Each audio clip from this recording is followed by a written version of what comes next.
The first time I saw her, I thought the world was ending. Not because she looked threatening, though she did, but because everything around her seemed unreal.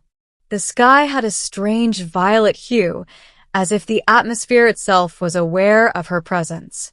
I remember the way she walked through the ruins of what used to be New York, each step precise, yet somehow graceful, like she was both part of the world and apart from it. Her eyes. I still remember them. They were impossible, the color of molten silver, reflecting everything and nothing at once. They made you feel naked, as though she could see through every thought, every hidden fear. And yet, when they fell on me, I didn't feel fear. I felt chosen. I had no idea who she was, or why she had come to Earth. But soon, the world would know her name. And somehow, I would know her heart. Chapter 1: Arrival. It began with the sky. We were monitoring space activity at the Orbital Defense Station when the readings spiked. Energy fluctuations unlike anything we'd ever seen. My team of scientists were panicking, calculating collision courses, analyzing gravitational anomalies. And then she appeared. Not on a ship, not in a visible craft. She simply materialized.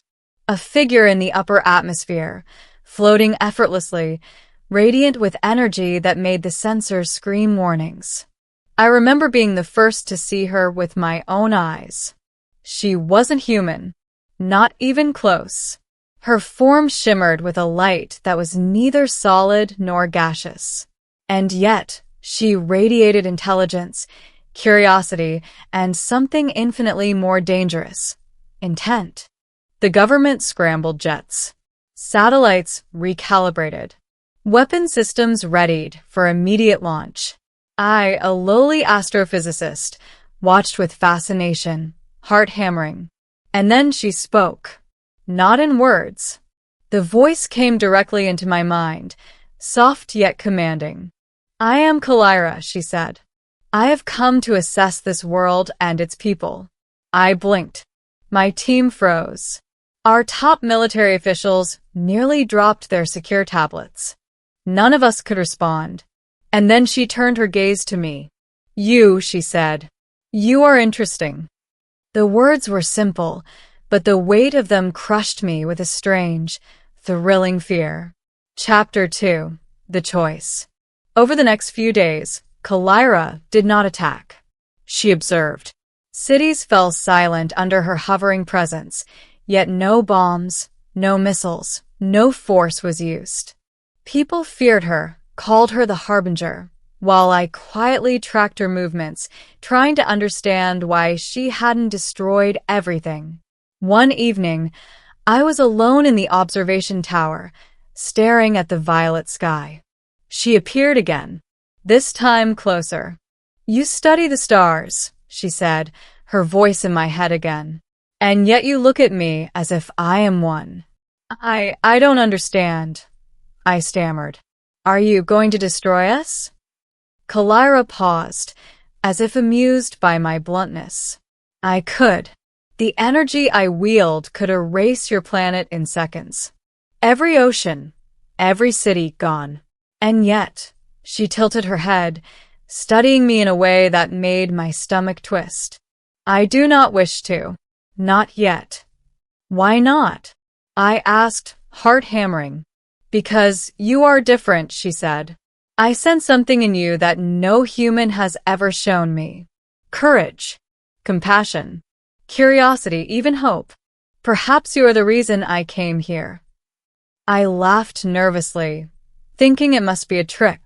No one could hold the power to destroy Earth and choose to spare a single life, based on feeling?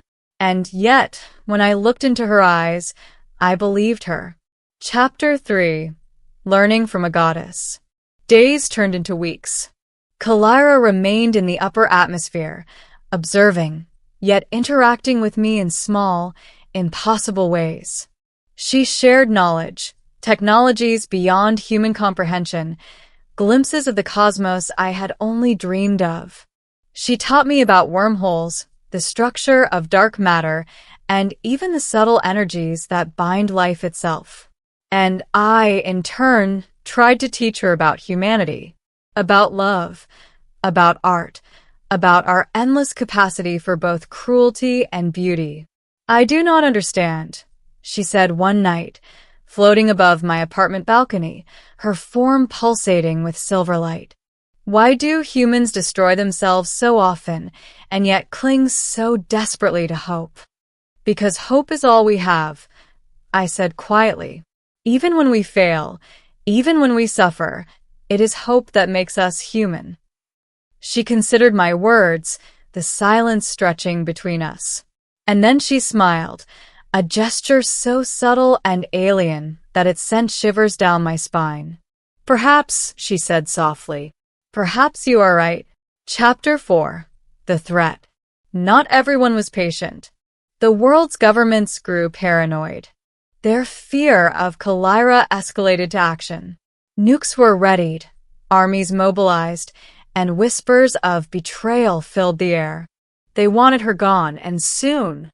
One night, she came to me in private, far from prying eyes and radar detection. "They will try to kill me," she said, voice urgent in my mind. "And if they succeed, if I am harmed, your world will pay." I wanted to argue. I wanted to beg her not to leave. But the truth was terrifying. If she destroyed Earth, there would be nothing left. No city, no sky, no me. And yet, even in that moment of unimaginable power, I could see she was conflicted. "You don't have to destroy anything," I whispered. "You don't have to." Her hand, or whatever passed for it, hovered near mine. Energy pulsed between us, raw and alive. "I do not want to," she said. "Not because of duty, but because of you." And there it was, the impossible truth. A being who could annihilate an entire planet, who had gazed upon humanity with the cold precision of a cosmic judge, had chosen me. Chapter 5. The Bond. From that night, things changed. Kalira became more than an observer. She became present. Not in the physical sense. We could never be truly the same species, but in a connection that defied logic.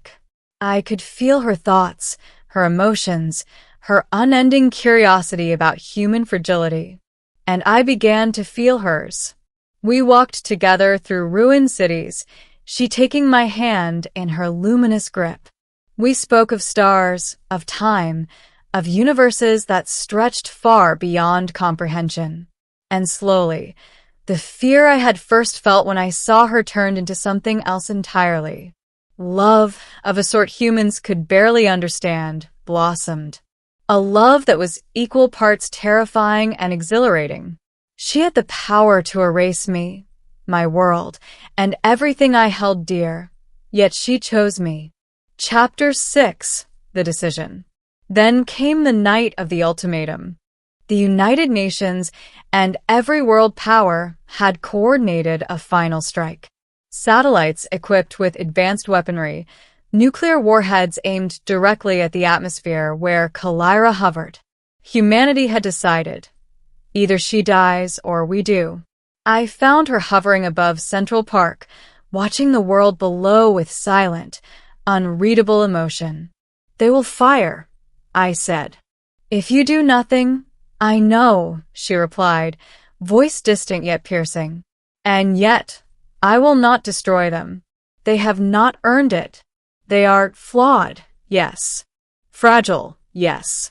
But they are also capable of the impossible. I have seen it." "Impossible?" I asked. "Hope," she said simply. "Love. Courage. You, for example. You are proof that they are worth saving." I wanted to argue, to convince her of her own value. But in that moment, I understood something profound. The universe did not always reward power with wisdom. Sometimes, power alone was meaningless. But choosing restraint, choosing love, that was a different kind of power. The missiles came. I braced for the worst. But they never reached her. In an instant, The warheads disintegrated in the upper atmosphere, vaporized by her mere presence. No sound, no flash, just an invisible shield of energy that rendered human weapons obsolete. I should have felt fear. I should have been overwhelmed by awe. Instead, I felt relief. And then her gaze found mine. "You will live," she said softly. "And so will your world. Not because I am merciful, but because I choose it." Chapter 7. Aftermath. The world trembled in the days that followed. Nations scrambled to understand what had happened. Conspiracies formed. Scientists tried to replicate what she had done, but it was impossible. And I remained with her, a silent witness to a being who had the power to destroy worlds, yet chose life. We returned to the observation tower one evening, watching the stars as I had so often before. "You could have ruled the galaxy," I said. "Ruling is meaningless," she replied. "Destruction is meaningless. But connection, choice, that is everything. And you have shown me the value of it." I reached for her hand, feeling the warmth and energy that pulsed between us. "And you have shown me the unimaginable, that even a god can care." She smiled, a quiet, eternal smile that seemed to hold the weight of the cosmos. "Perhaps, then, we can learn from each other. You will teach me humanity. I will teach you the stars. And together, perhaps, we will see what is truly possible." And in that moment, I understood the truth. Love was more powerful than destruction. Hope was more potent than fear. And even in a universe capable of annihilation, choice mattered most. Kalira had the power to destroy Earth. She had every reason to do so. And yet she chose me. In that choice, I saw the future. And it was ours. The world trembled in the days that followed. Nations scrambled to understand what had happened.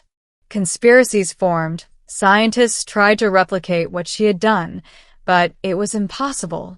Kalira had demonstrated a power that defied every law of physics, yet she had not destroyed us.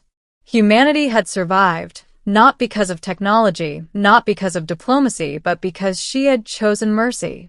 And in choosing mercy, she had chosen me. We returned to the observation tower one evening, the city below in ruins, but the sky above breathtakingly clear.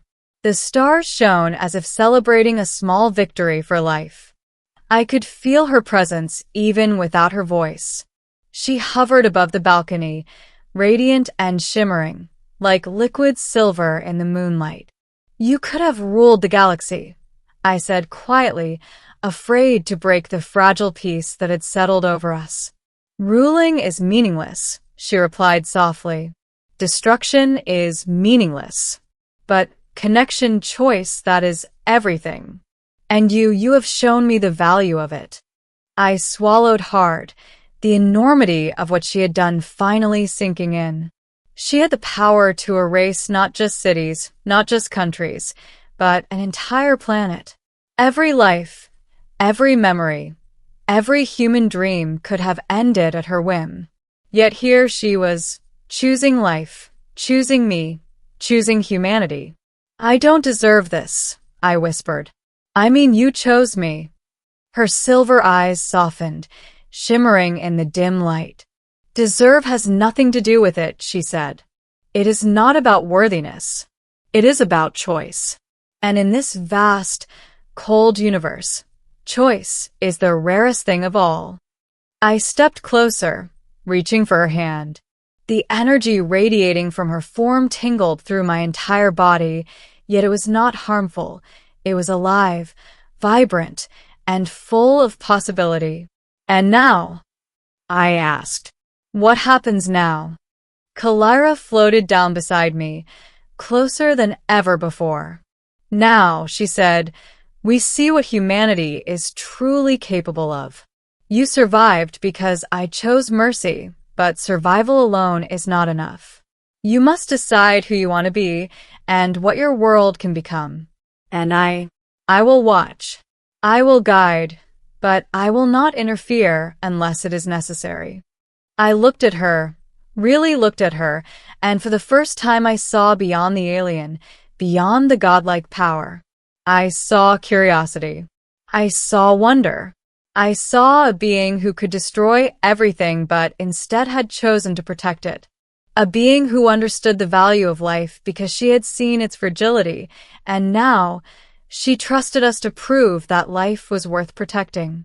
Humans, we are flawed, I said, but we are also capable of hope, courage, love. She tilted her head, and for a moment, the world seemed to pause. Yes, she said. You are flawed. You hurt one another. You fight. You fail. But you also create. You inspire. You endure. I have never seen such determination, such resilience. Perhaps it is the reason I did not destroy your world. Perhaps it is why I chose you. A breeze stirred the air, carrying with it the scent of rain-soaked earth. I realized something profound. We were fragile, yet precious. Mortal, yet capable of extraordinary choices.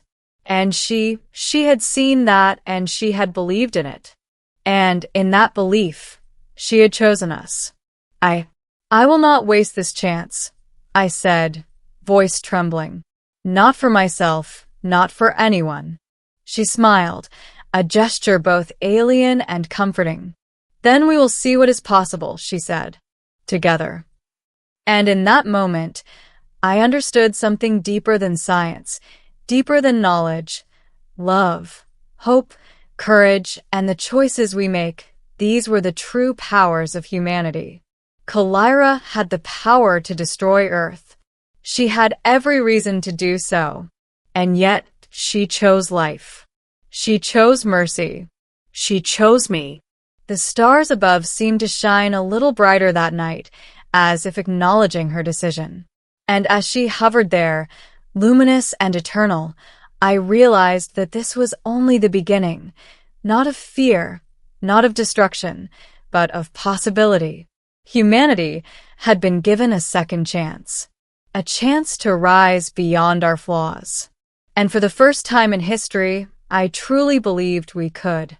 Because even in the vastness of the cosmos, in the shadow of a being who could annihilate us, we had something no weapon could take away, the power to endure, to choose, and to be extraordinary. Kalira had spared the earth. She had spared me. And in that choice, she had shown that even the smallest, most fragile beings could inspire the impossible. And I knew that the universe would never be the same again.